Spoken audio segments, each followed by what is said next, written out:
Sir, नया सवेरा news में आपका स्वागत है। हर वर्ष की तरह इस वर्ष भी जो हिंदी भाषी जनता परिषद द्वारा जो भव्य होली महोत्सव का आयोजन किया गया है, क्या कहना चाहिए? हिंदी भाषी जनता परिषद होली महोत्सव के पहले मैं आपको बताना चाहूँगा कि हिंदी भाषी जनता परिषद का गठन संवैधानिक रूप से 1990 में हुआ और हिंदी भाषी जनता परिषद के कई सांस्कृतिक कार्यक्रम हैं। उसमें से सबसे पुराना सांस्कृतिक कार्यक्रम हिंदी भाषी जनता परिषद का होली महोत्सव है, जिसको कि हमारे समाज ने माटी की महक नाम दिया। इस महाराष्ट्र की संत भूमि में पूर्वी उत्तर प्रदेश के प्रचलित गीतों को होली महोत्सव पे यहाँ पे लोगों को परोसा गया, लोगों का मनोरंजन उस माध्यम से किया गया और उसकी शुरुआत जब हमने की तो इस साल हम अपने 33वें पड़ाव पर पहुँचे हैं।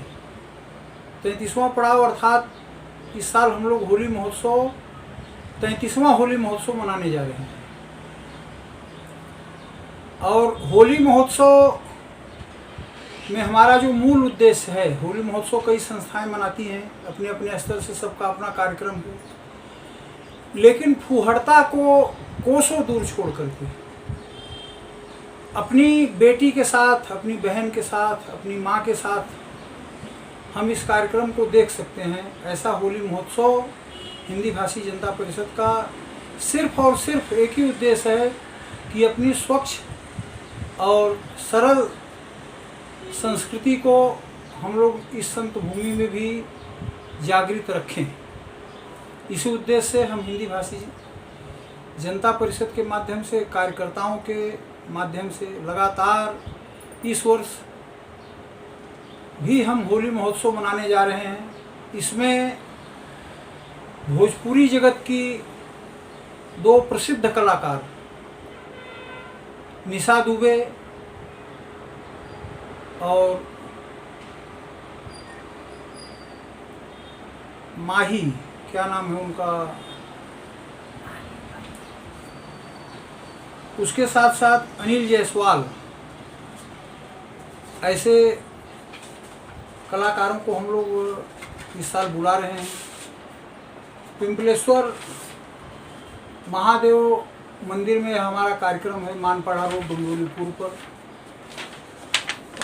जैसा कि सर आपने जैसे अभी बताया कि जो फुहड़ता की जिस तरह बात की, तो अभी कुछ लोगों का ऐसा कहना है कि जो कार्यक्रम किया जाता है यह आज के समाज के लोगों की मांगे करके हम इस चीज़ को लोगों के बीच में प्रस्तुत करते हैं। ये क्या सही है? कितना समर्थन करते हैं? इसका तो हिंदी भाषी जनता परिषद सदैव से विरोध करती आ रही है, क्योंकि जो अश्लीलता है उसको हमारे सनातन धर्म में एकांत में भी उसका विरोध हुआ है।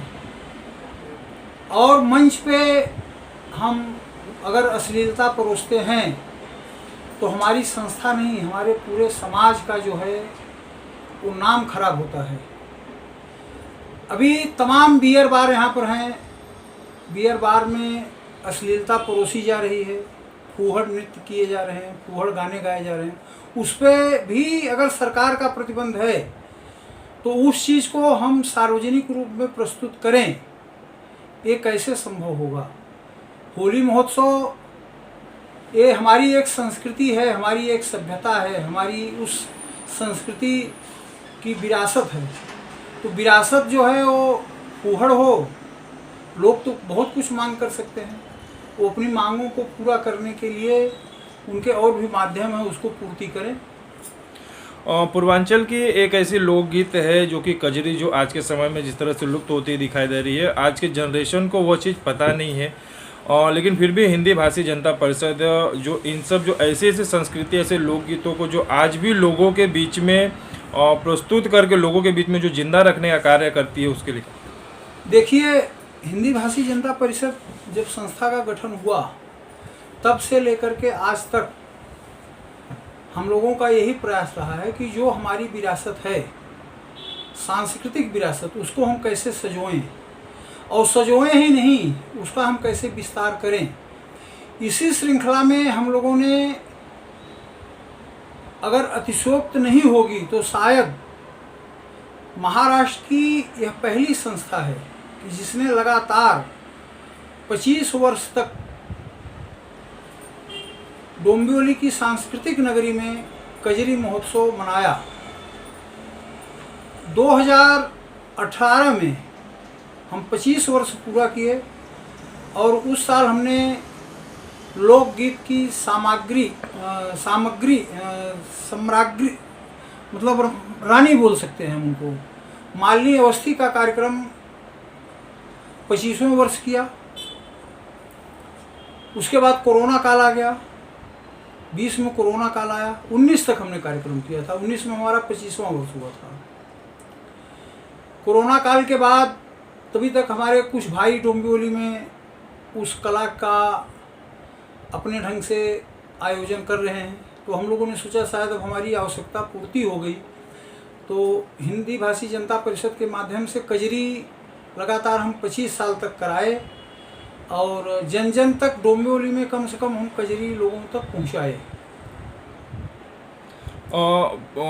जो पूर्वांचल की संस्कृति है, जैसे कि अभी जैसे आपने होली महोत्सव हो गया, कजरी महोत्सव हो गए, और जो महाशिवरात्रि पर जिस तरह से जो शरबत वितरण का जो कार्यक्रम, कहीं ना कहीं ये जो हिंदी भाषी जनता परिषद जो पिछले 30 वर्षों 35 वर्षों से जो लगातार जो पूर्वांचल संस्कृति को जीवित रखी है, इस चीज़ को लेकर लोगों के बीच में बनाकर, इसको किस तरह देखते हैं संस्था की? देखिए, अभी आपका जो प्रश्न है, शायद आप अपने प्रश्न को, आपको परिषद के बारे में जितनी जानकारी है वही प्रश्न आप कर रहे हैं, तो मैं आपके चैनल के माध्यम से लोगों तक एक बात पहुंचाना चाहता हूं कि हिंदी भाषी जनता परिषद एक ऐसी संस्था है कि हिंदी भाषी समाज के लिए सांस्कृतिक, सामाजिक, शैक्षणिक, वैद्यकीय, इन क्षेत्रों में जो भी आवश्यकता पड़ी है, हिंदी भाषी जनता परिषद सदैव समाज के साथ खड़ी है। उदाहरण के स्वरूप में मैं अपने कुछ कार्यक्रम को बताना चाहता हूँ। होली महोत्सव 33 वर्ष, शिवरात्रि के दिन खिड़काली पर निःशुल्क गंगा जल युक्त शरबत विगत 30 वर्षों से, डोंबिवली पूर्व दावड़ी क्षेत्र में कृष्ण जन्म महोत्सव 27 वर्षों से, हिंदी भाषी जनता परिषद के माध्यम से शिक्षा के क्षेत्र में जो हमने सबसे बड़ा काम किया, विद्यार्थी गौरव समारोह। विद्यार्थी गौरव समारोह हिंदी माध्यम से 10वीं में उच्च प्रतिशत प्राप्तांक पाने वाले छात्रों का कोई भी संस्था नहीं थी जो कि उनका सम्मान करे, तो महाराष्ट्र की यह पहली संस्था है हिंदी भाषी जनता परिषद जिसने 10वीं में हिंदी माध्यम से पढ़ने वाले बच्चों का यहाँ पर सत्कार निरंतर करती आ रही है। उस कार्यक्रम को भी 32 साल हो गए। जो हमारा सबसे जल्द का कार्यक्रम है, दावड़ी शाखा के माध्यम से विगत 3 वर्षों से प्रति सप्ताह में 2 दिन, बुधवार और शनिवार को निःशुल्क मेडिकल की सेवा दी जाती है। कम से कम हर बुधवार और हर शनिवार को सैकड़ों की संख्या में रुग्ण आते हैं, बीमार आते हैं, उनको हम लोग निःशुल्क वैद्यकीय परामर्श और दवा देते हैं।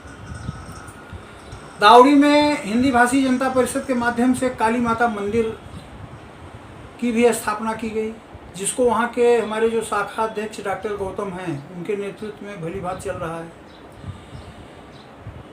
जो हमारा धार्मिक एक कार्यक्रम है, कोपर गांव डोंबिवली शाखा, पश्चिम शाखा के माध्यम से, जिसके अध्यक्ष विशंबर नाथ दुबे जी हैं, रामायण, संगीतमय रामायण अखंड मानस पाठ का कार्यक्रम किया जाता है, उसको भी 15 साल हो गए। मैं तो हर जगह नहीं पहुंच पाता हूं, लेकिन ऐसा लोग कहते हैं कि शायद डोंबिवली ही नहीं पूरे मुंबई में इस स्तर का कार्यक्रम कहीं कहीं हो पाता है, नहीं तो नहीं हो पाता। वह विशंभर नाथ दुबे और राहुल दुबे की टीम बहुत भली भांति निभा रही है। इन्हीं के साथ साथ मैं आपको एक सबसे बड़ी बात बताना चाहता हूँ जो कि मैं लोगों में नहीं चर्चा करता हूँ। जो छठ पूजा होती है, छठ पूजा भी विगत 15 वर्षों से हिंदी भाषी जनता परिषद के माध्यम से निरंतर की जा रही है।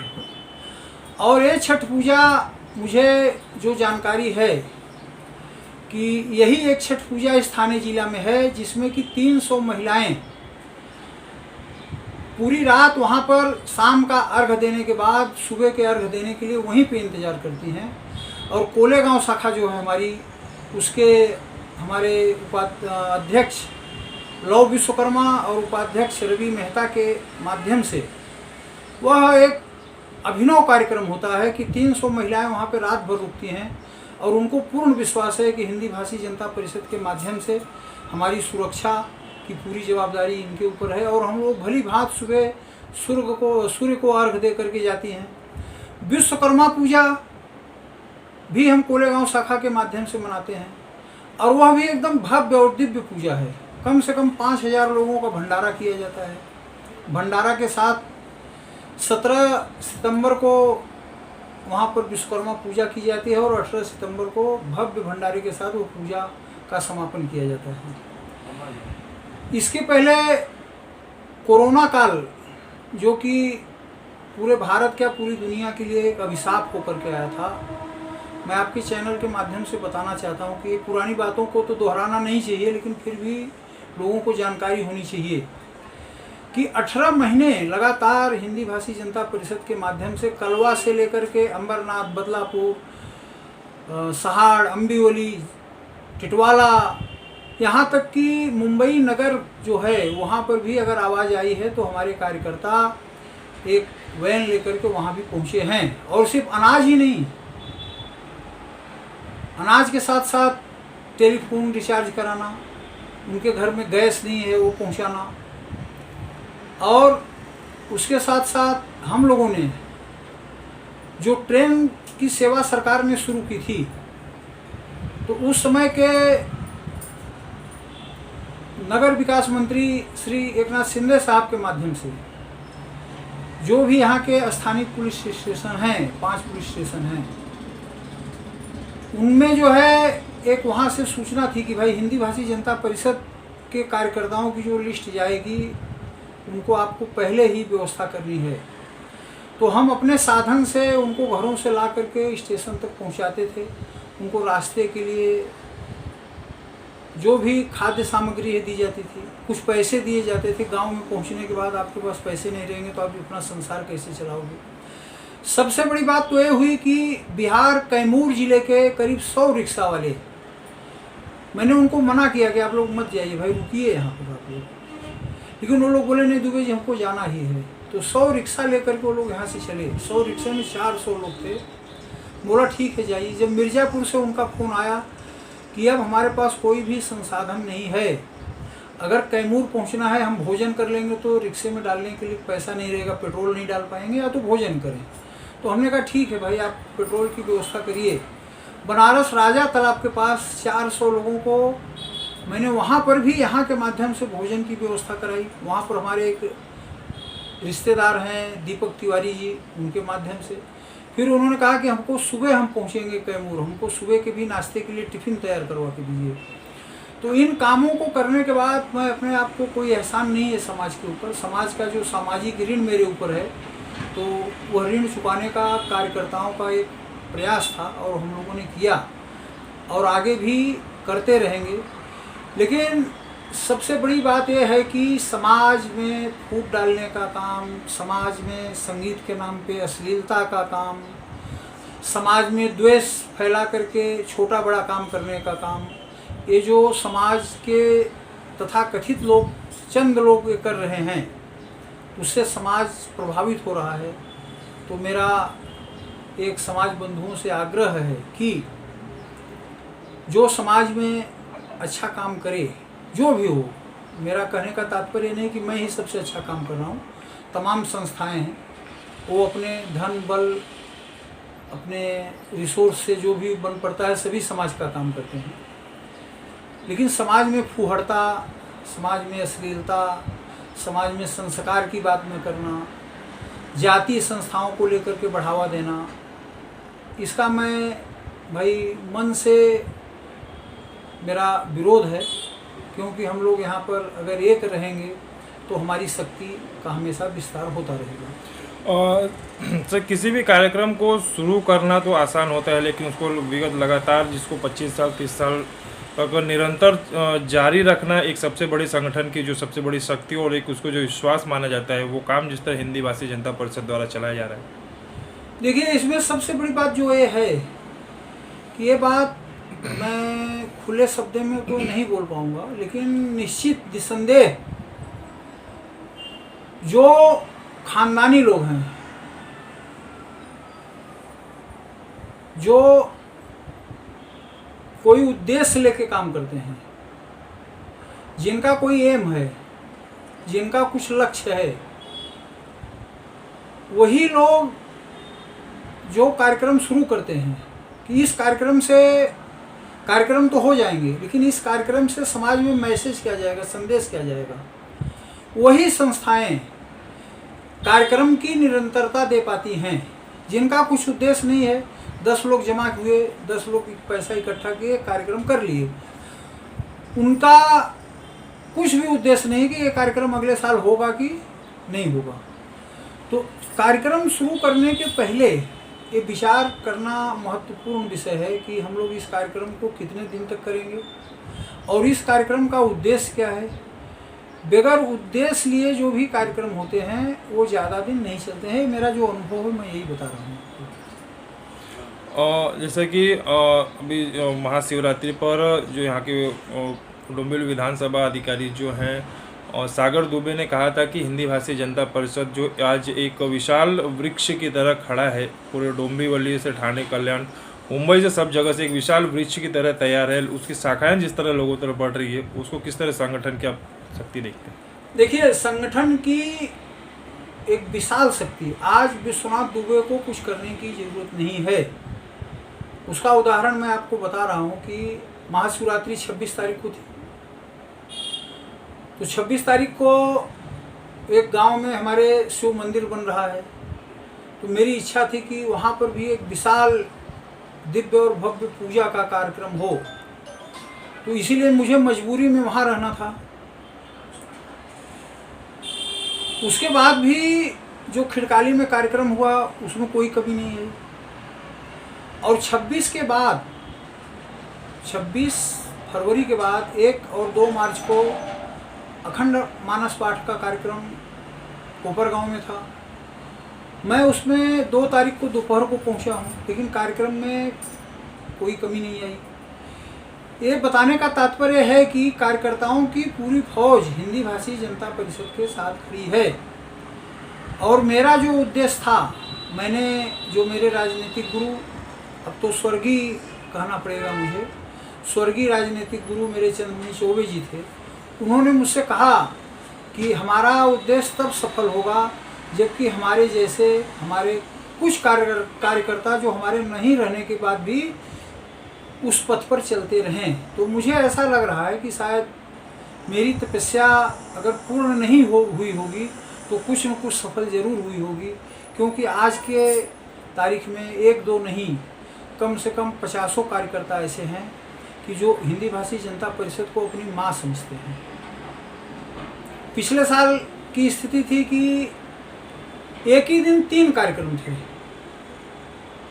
3 कार्यक्रम और 3 जगह 10 किलोमीटर के अंतर्गत, दावड़ी में मेडिकल कैंप, महाशिवरात्रि खिड़काली में और कोपरगांव शाखा में रामायण, और तीनों कार्यक्रम एक ही दिन सफल हुए। तो हमारी शक्ति का सबसे बड़ा ये परिचय है। और आखिरी सवाल सर, जो आज से 4 दिन बाद जो होली का सबसे पावन त्योहार जो शुरू हो रहा है, सभी को क्या शुभेच्छा देना चाहिए?